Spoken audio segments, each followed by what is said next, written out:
He thought controlling the room was easy, but he had no idea he had just handed that power to the quietest person in it. As the glass-walled conference room shimmered under soft white lighting, Manhattan skyline stretching endlessly behind rows of executives seated in tailored suits, their polished shoes aligned beneath a 12-foot oak table that reflected status more than substance.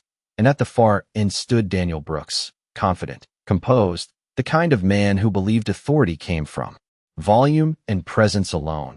His voice cutting through the air as he presented quarterly numbers with practiced charm, while subtle glances and nods from the room confirmed his dominance, until the door opened quietly and Evelyn Carter stepped in, her heels barely making a sound against the marble floor, dressed in a simple navy blazer and modest heels. Nothing about her demanding attention, yet somehow shifting the atmosphere in ways no one could immediately explain. Daniel paused just long enough to notice her before offering a tight smile that didn't reach his eyes. "Ah, you must be here for support staff seating," he said casually, gesturing vaguely toward the back of the room as a few soft chuckles rippled across the table, the kind that weren't loud but carried enough weight to define a hierarchy. Evelyn didn't respond, didn't correct him, didn't even break her steady gaze as she moved forward instead, choosing a seat along the side rather than the back, subtle but deliberate, her silence registering as compliance to some, confusion to others. Daniel continued speaking, his tone sharpening slightly as he resumed control, but now there was a faint undercurrent, something unsettled, like a perfectly still lake hiding movement beneath.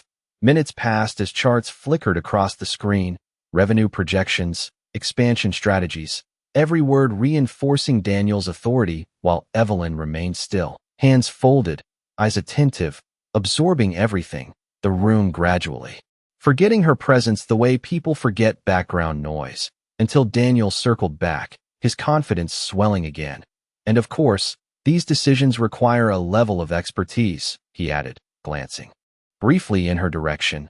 "Not something you just walk in and understand." A few more restrained laughs followed, sharper this time, and still, Evelyn said nothing, not a word, not a shift in posture, only a slight tilt of her head as if noting something important. And that was when the room began to change, not visibly at first, just a subtle slowing of energy, like everyone instinctively sensing that something was about to happen. Daniel kept talking, unaware, pushing further into his performance, each word stacking higher, building a structure of confidence that felt solid, until it didn't, because Evelyn finally moved, just slightly, her fingers brushing against a slim folder resting on the table, and though no one could explain why, every eye in the room drifted toward her at once, the quietest person becoming the center without asking for it.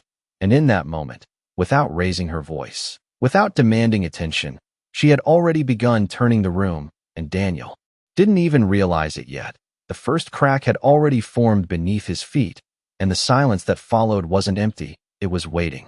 The air in the room did not shift all at once, it crept in slowly, like a pressure no one could name, as Daniel continued speaking with polished confidence, pointing at projected charts that glowed against the far wall, his voice steady, practiced, almost rehearsed.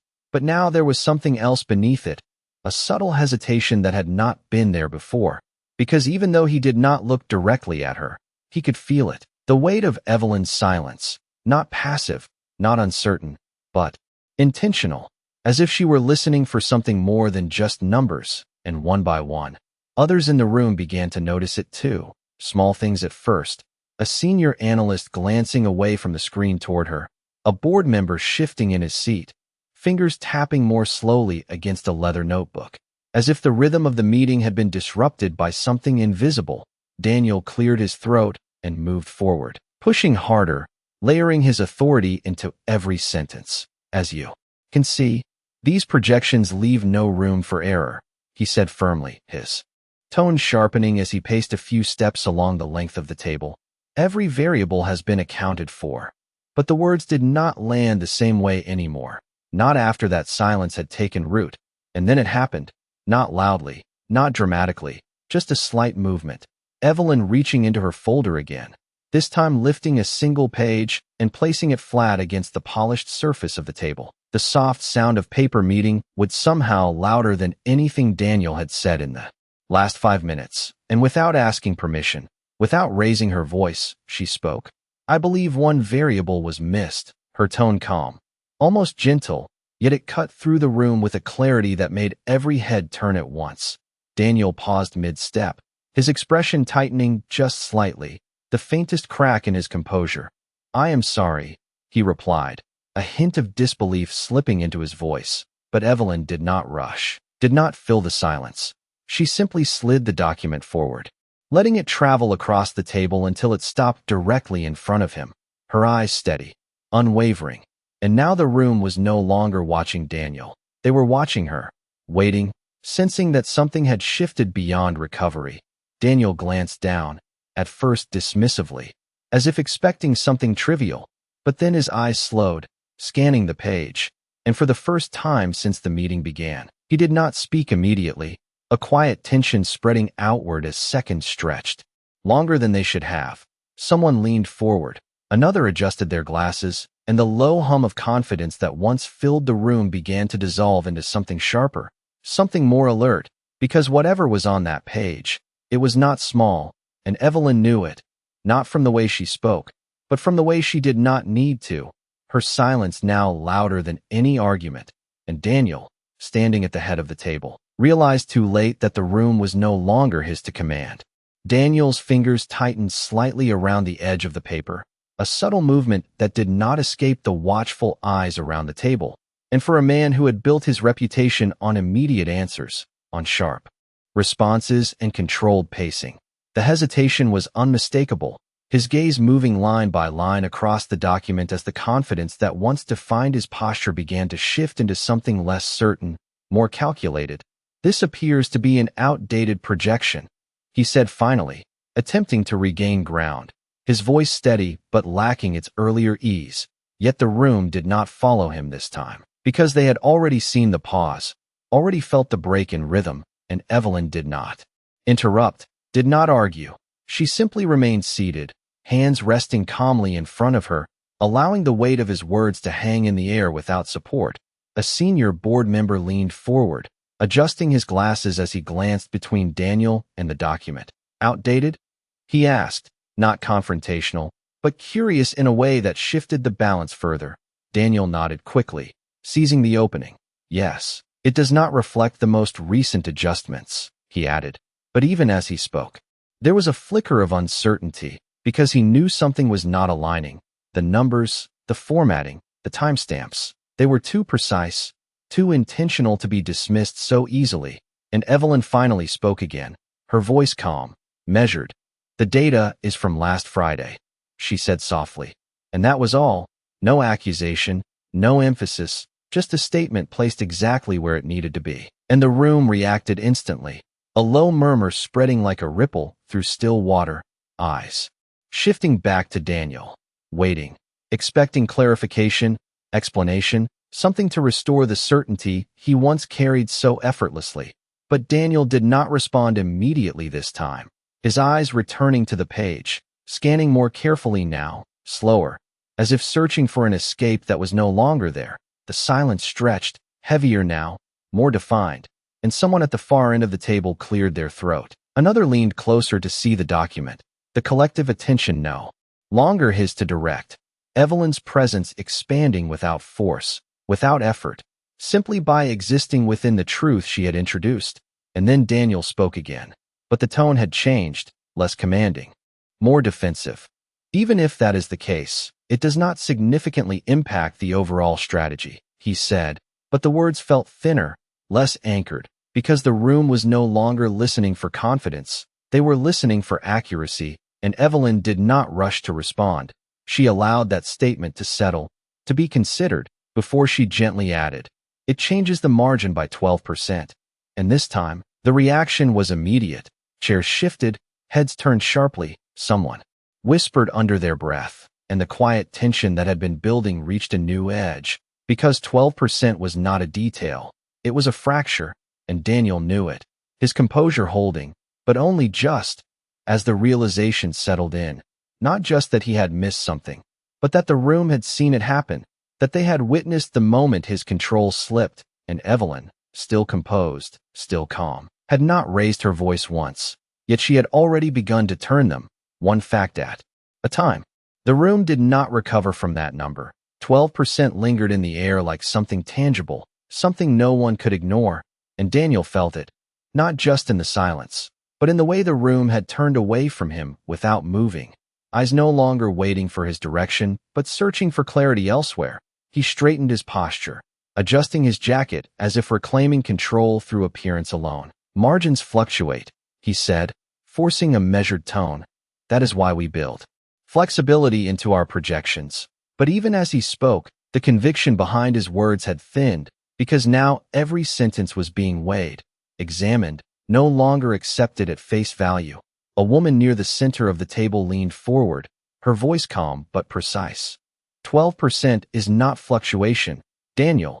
It is exposure. And that single sentence shifted the dynamic further, no longer Evelyn alone. The room itself beginning to question him, and Daniel realized too late that this was no longer a presentation. It was an evaluation, and he was no longer leading it. His eyes flicked again to the document, scanning more urgently now, searching for context he had overlooked, something to anchor himself. But the numbers did not change. They remained exact, unyielding. And then Evelyn moved again, not abruptly, not dramatically, just enough to draw attention back to her, her fingers resting lightly on the table as she spoke. It is not just the margin, she said, her voice steady, almost quiet enough to miss. Yet every person in the room heard it clearly. The adjustment affects your timeline projections by at least 6 months. And that was the moment everything shifted. Completely, the air tightening. Someone inhaled sharply, another executive sat back slowly. Absorbing the implication, 6 months was not a detail. It was a failure of planning, a crack that extended beyond numbers into credibility, and Daniel knew it. His expression holding, but only just, the edges beginning to show strain as he opened his mouth to respond. But no words came immediately, because this was no longer about defending a point. It was about explaining how he had missed something. This critical, and the silence that followed was no longer his tool. It was hers. Evelyn did not press, did not escalate. She allowed the room to process, to connect the pieces themselves. And that was where her control truly lay, not in overpowering him, but in letting the truth unfold without resistance. A man at the far end of the table shook his head slightly, eyes fixed on the screen. That timeline was presented to the board last week. He said quietly, not accusing, but stating a fact that carried weight, and Daniel felt it. The realization settling deeper. This was no longer contained within this room. It extended beyond it, into decisions already made, trust already given, and now being questioned.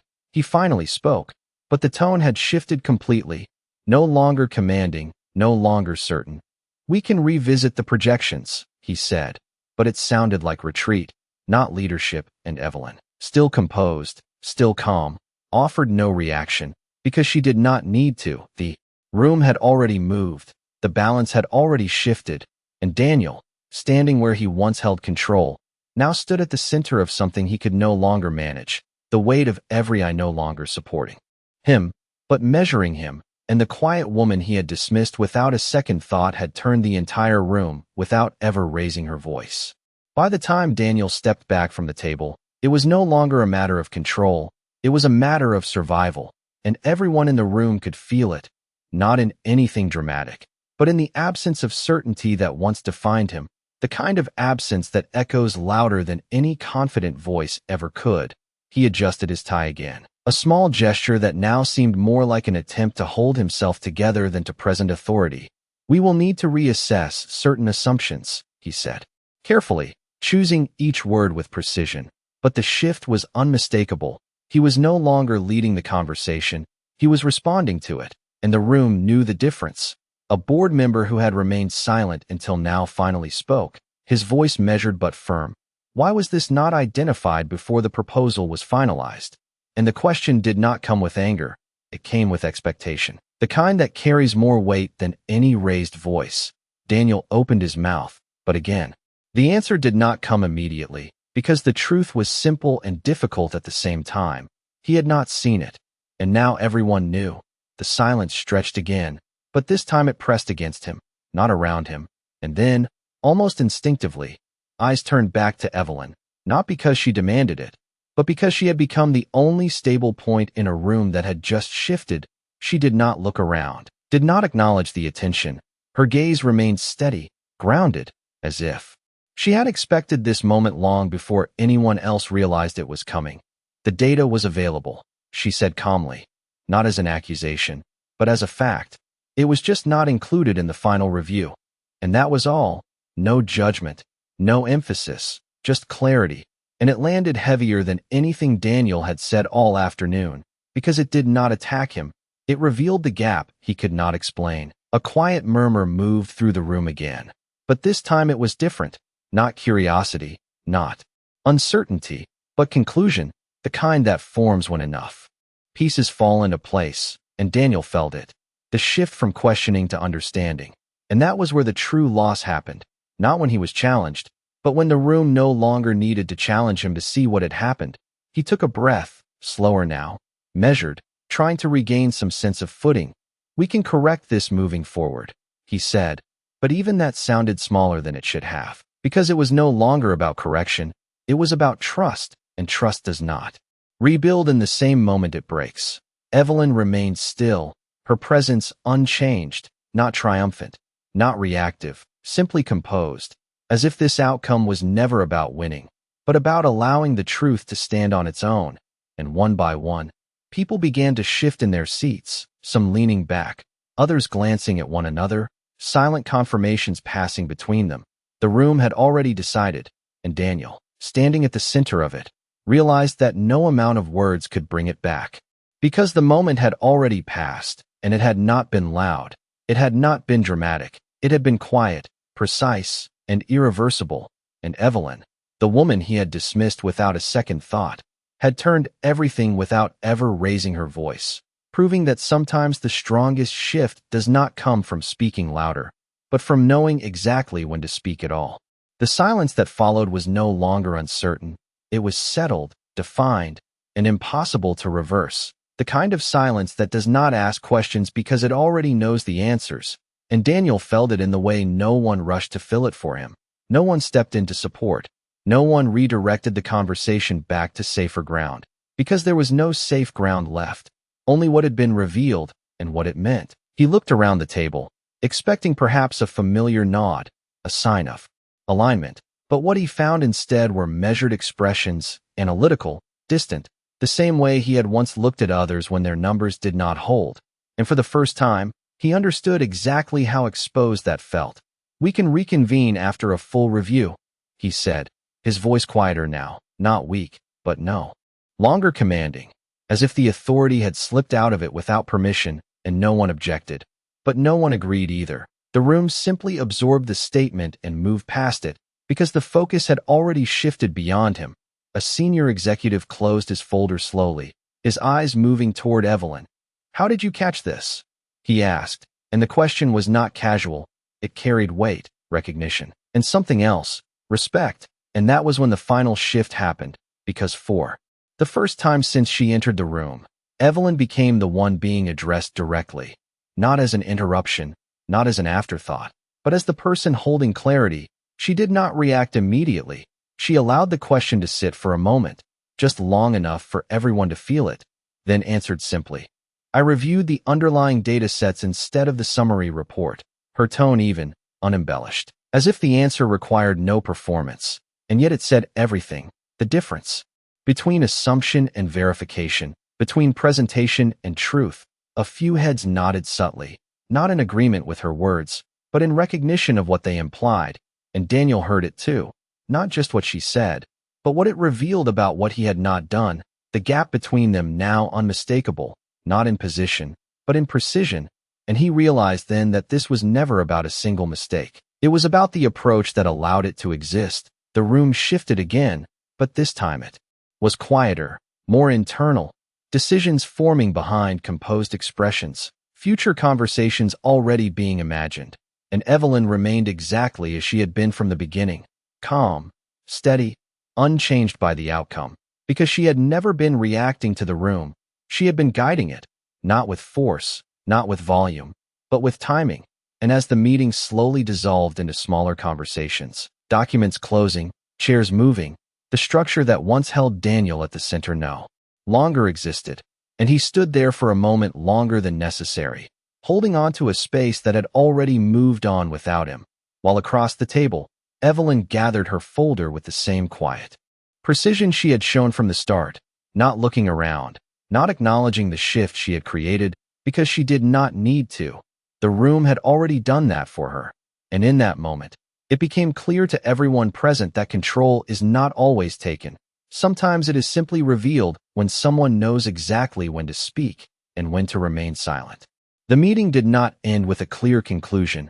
It unraveled, slowly, deliberately, as if the structure that once held it together had quietly dissolved without anyone announcing it. Chairs shifted back against the polished floor, soft conversations broke into smaller clusters. But the center of the room, where Daniel had stood with certainty just minutes before, now felt strangely vacant. Like a stage after the performance has ended, but the silence still carries what happened. Daniel remained there a moment longer, gathering his notes with careful precision, each movement controlled, measured, as if control over small things could compensate for what had slipped beyond reach.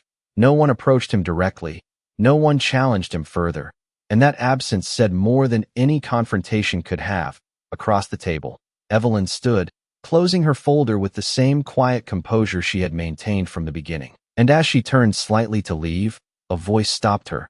"Ms. Carter." It came from the senior executive who had asked her the question earlier, his tone different now, not dismissive, not casual, but deliberate, acknowledging her presence in a way that had not existed before. She paused, not turning immediately, allowing the moment to settle, then faced him with a calm expression. "Yes," she replied simply, and the room, though fractured into smaller conversations, seemed to lean back toward that exchange, as if drawn by something unspoken. "We would like you to walk us through the full data set," he said, not as a request, but as a decision.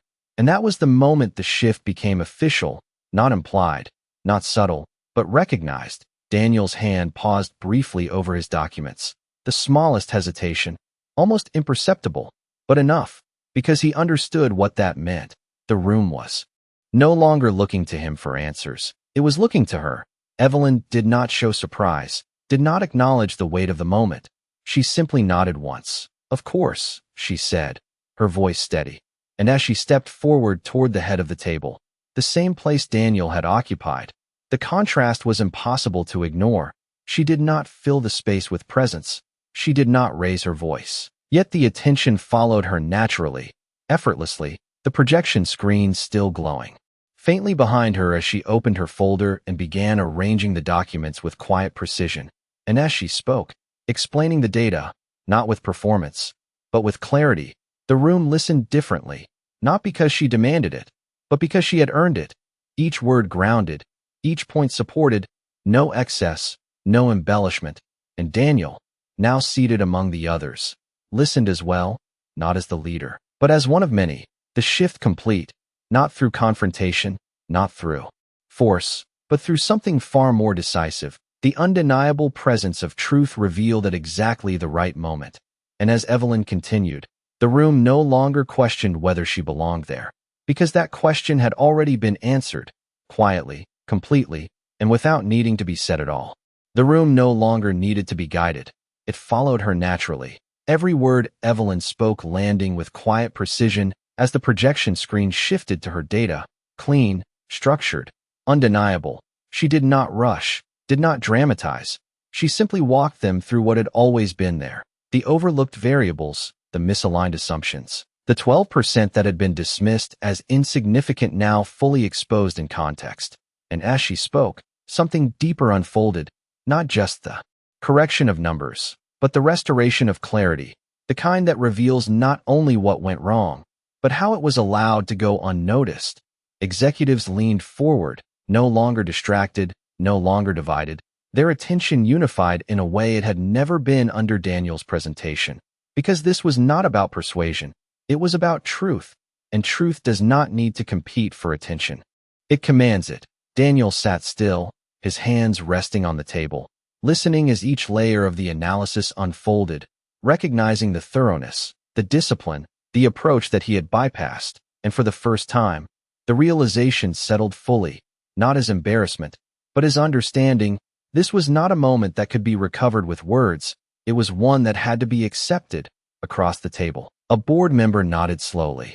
"This aligns with the discrepancies we flagged earlier," he said, his voice carrying quiet validation, and others followed, not loudly, not dramatically, but enough to confirm what the room had already decided. Evelyn continued, outlining adjustments, timelines, solutions, not just identifying the problem, but resolving it with the same calm authority she had shown from the beginning. And when she finished, there was no immediate applause, no exaggerated reaction, just a stillness, the kind that comes when something has been fully understood, the kind that replaces noise with certainty. And then the senior executive spoke again. "We will move forward based on this revised model," he said, his tone final, leaving no space for debate. And just like that, the decision was made, not through conflict, but through clarity. Evelyn closed her folder once more, her role complete, and stepped back slightly, not claiming the moment, not holding on to it, because she did not need to. The outcome spoke for itself. Daniel remained seated, absorbing the shift, not resisting it, not challenging it, because there was nothing left to challenge, only something to learn. And as the meeting formally concluded, people began to gather their materials, their conversations quieter now, more focused. But there was one detail no one could ignore.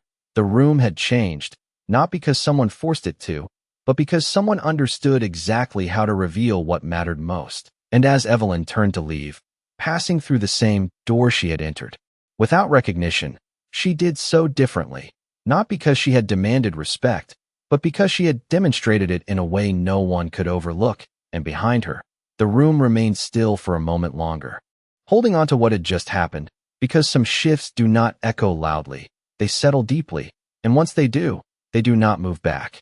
By the time the last chair slid back and the final folder closed, the room had already decided what would not be said out loud, the kind of understanding that does not need a vote because it is already shared. Daniel remained seated for a moment longer, watching the reflection of the city stretch across the glass walls, the same skyline that had framed his confidence earlier now standing unchanged. Indifferent to what had shifted inside the room, he gathered his papers slowly, more carefully than necessary, as if precision in small actions could restore something larger that had been lost. But even he knew that was not how it worked. Across the room, conversations formed in quiet clusters, not about him directly, but around what had been revealed, adjustments, revisions, next steps, all moving forward without hesitation, without waiting, because the direction had already been set, and it had not come from him. Evelyn reached the door, her hand resting briefly on the handle before. She paused, not because she was uncertain, but because the moment behind her had fully settled. She turned slightly as someone approached, the same senior executive, his posture composed, his tone measured. "Ms. Carter," he said again, and this time there was no hesitation in how her name was spoken, no assumption attached to it. Only recognition. "We will be scheduling a follow-up review. I would like you to lead it," he added, and though the words were simple, their meaning carried through. The room, quiet but undeniable, Evelyn met his gaze with the same steady calm she had carried from the beginning. "Understood," she replied. Nothing more, no expression of surprise, no acknowledgement of the shift, because she did not need to define it. The room already had. Daniel looked up at that moment, not interrupting, not reacting outwardly, but listening. And in that brief exchange, he understood something he had missed before. This was never about who spoke louder or stood taller. It was about who understood the weight of what they were presenting, who respected the details enough to see what others overlooked, and who knew when to let the truth speak for itself. Evelyn stepped through the door and disappeared into the hallway, her footsteps fading into the quiet rhythm of the building, leaving behind a room that felt different, not louder, not heavier, just clearer.